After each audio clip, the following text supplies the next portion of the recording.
I want to tell you an inspiring story about the family behind one family.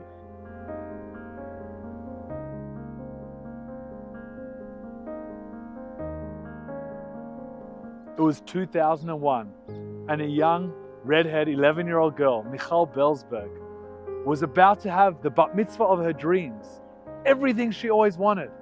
And then in a moment, the Sparrow bombing, the second intifada, too many people were killed, maimed and injured in cold blood by terrorists.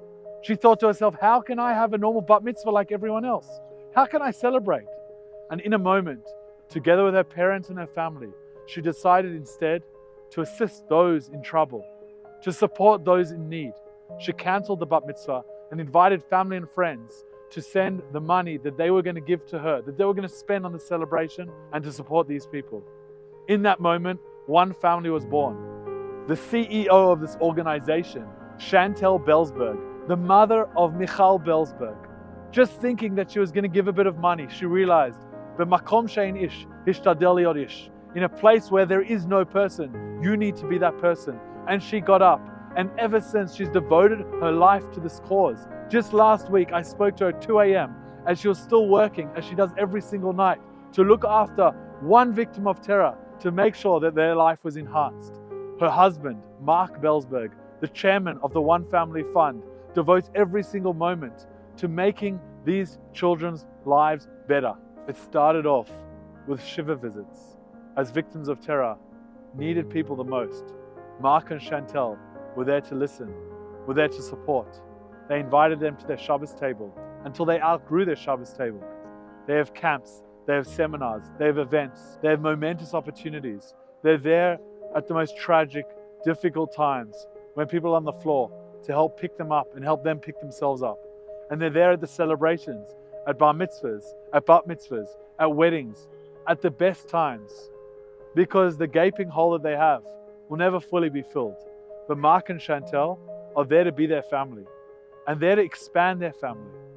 Whether it's a phone call, whether it's a tap on the shoulder, whether it's a hug, whether it's financial support, whether it's raising funds, whether it is giving them what they need, a helping hand.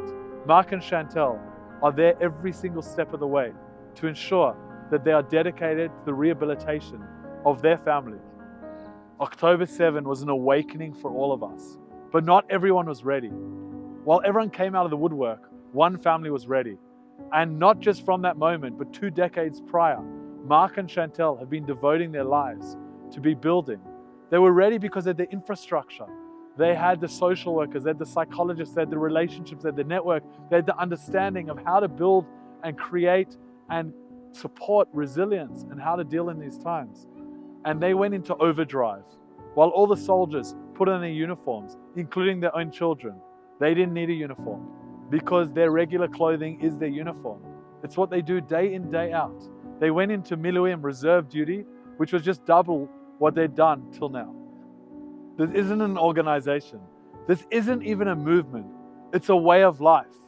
And 2 individuals are the parents of one family, Marc and Shantal.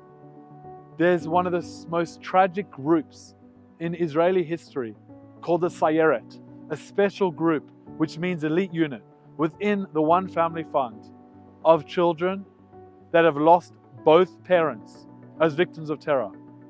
Marc and Shantal were there for them from the moment of the Shiva, of the funeral, through celebrating their bar and bat mitzvah, through walking down the aisle with them, through the hard times and through the happy times.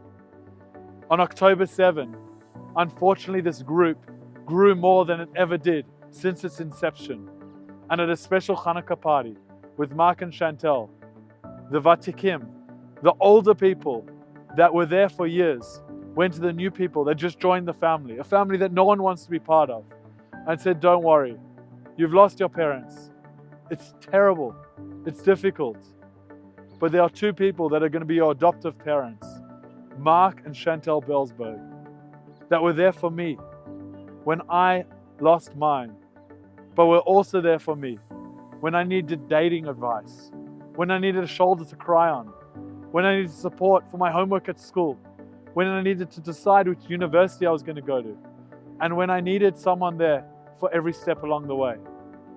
The Maccabees of today don't just fight with a uniform, but they put everything they have to protect both the physical well-being and the spiritual light of the Jewish people. That is Marc and Shantal Belzberg. They've devoted their lives to this cause. The care, the concern, the tender love that they show when they support every single person, young and old, is remarkable. They pour their entire heart into it. The light that they bring is like the light of the menorah, because it illuminates so much, not just for 8 days, but it charges these people beyond a lifetime.